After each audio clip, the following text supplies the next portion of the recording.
Ketahui tadi ada pertemuan kami di lantai 15 dan membahas beberapa hal ya.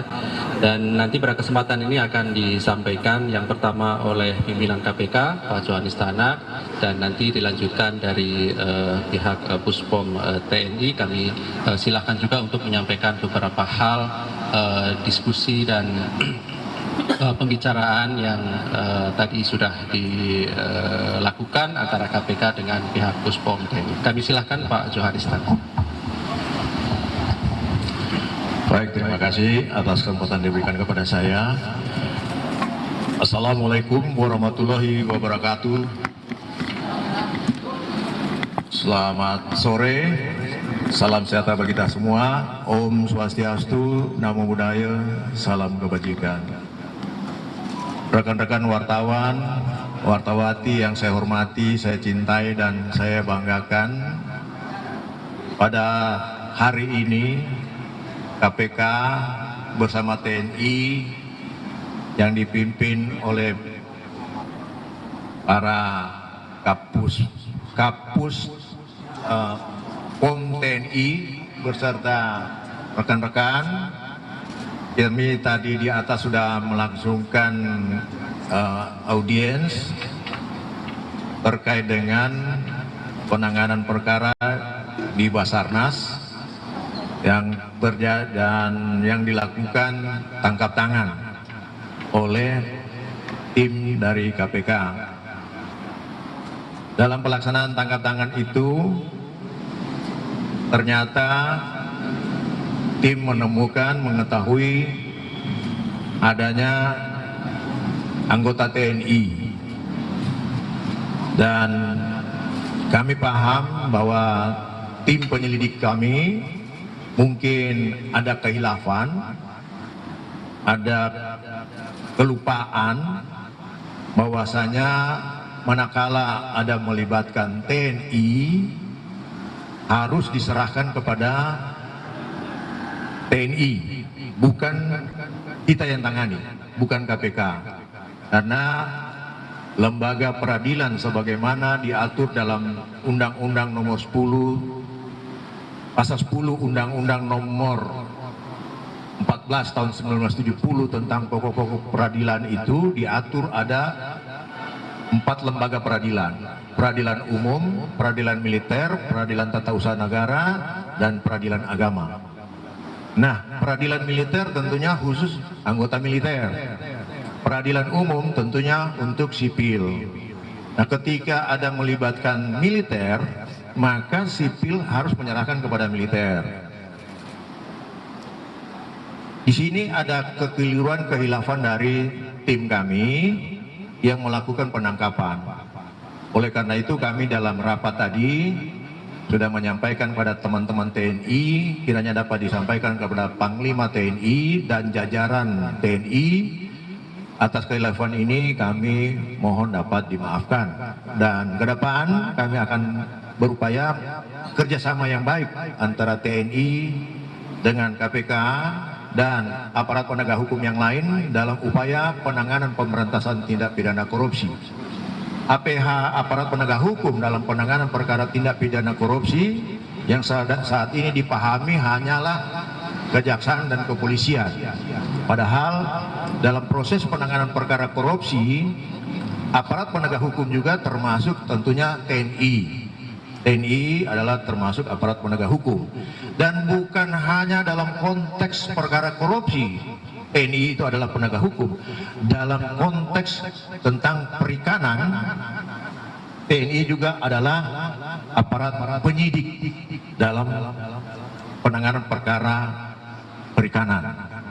Oleh karena itu, kami dari jajaran lembaga pimpinan KPK beserta jajaran sudah menyampaikan permohonan maaf melalui pimpinan-pimpinan dan Puspom dan rekan-rekan untuk disampaikan kepada Panglima, dan kedepannya tidak ada lagi permasalahan seperti hal seperti ini. Kemudian yang kedua, karena perkara ini adalah melibatkan Basarnas yang kebetulan pimpinannya adalah dari beberapa jajaran yang ada di sana adalah dari TNI, Dan tentunya penyelenggaraan TNI yang diperbantukan di sana menjadi penyelenggara negara, tetapi statusnya tetap sebagai TNI, maka penanganannya bisa dilakukan secara koneksitas. Tetapi bisa juga ditangani sendiri oleh Puspom TNI. Kami lagi berkoordinasi nantinya bagaimana yang terbaik untuk kedua lembaga demi bangsa dan negara dalam penanganan perkara korupsi. Saya kira untuk sementara dari saya cukup sekian. Untuk selanjutnya kami serahkan kepada Dan Puspom TNI. Silakan Pak. Baik, terima kasih Bapak Johanis Tanak sebagai salah satu komisioner KPK. Selamat sore yang saya hormati rekan-rekan wartawan.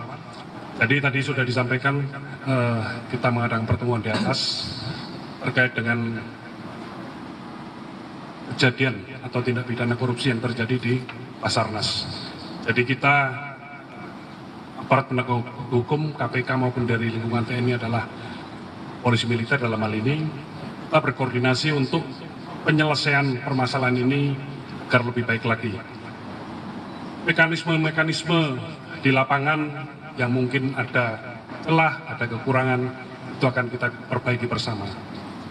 Dan yang perlu saya tegaskan di sini, bahwa terus terang dengan adanya kejadian tangkap tangan ini khususnya, Panglima sangat kecewa karena kenapa korupsi masih terjadi di lingkungan TNI. Jadi itu yang perlu ditegaskan, dan Panglima sangat komit dengan masalah penegakan hukum, khususnya korupsi. Yang perlu rekan-rekan catat semua, dalam proses penyelesaian untuk prajurit TNI yang terlibat permasalahan ini, kita dari penyidik, aparat hukum di lingkungan TNI akan melaksanakannya dengan transparan. Silakan teman-teman media mengikuti prosesnya sampai dengan selesai. Jadi itu yang tadi hasil pertemuan kita, supaya dalam penyelesaian ini tidak ada celah lagi. Jangan ada lagi dikotomi yang seperti selama ini terjadi di media. Sehingga akan berakibat celah-celah yang mungkin bisa menjadi terobosan untuk para pelaku korupsi ini melihat adanya ketidakkompakan antara KPK dengan TNI ataupun dengan yang lain. Jadi itu yang kita hindari. Kita semua sepakat, saya kira, untuk memberantas korupsi. Saya kira demikian yang bisa saya sampaikan. Terima kasih. Assalamualaikum warahmatullahi wabarakatuh.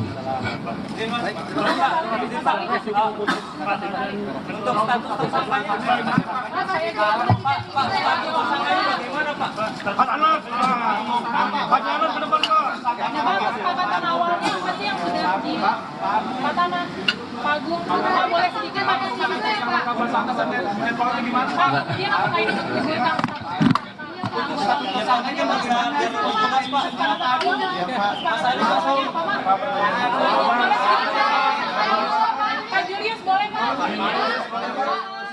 KPK mengakui khilaf atas penetapan tersangka terhadap Basarnas dalam kasus barang dan jasa, korupsi barang dan jasa di lingkungan Badan SAR Nasional, dan akan dilakukan koordinasi lebih lanjut antara KPK dengan Pusat Polisi Militer TNI.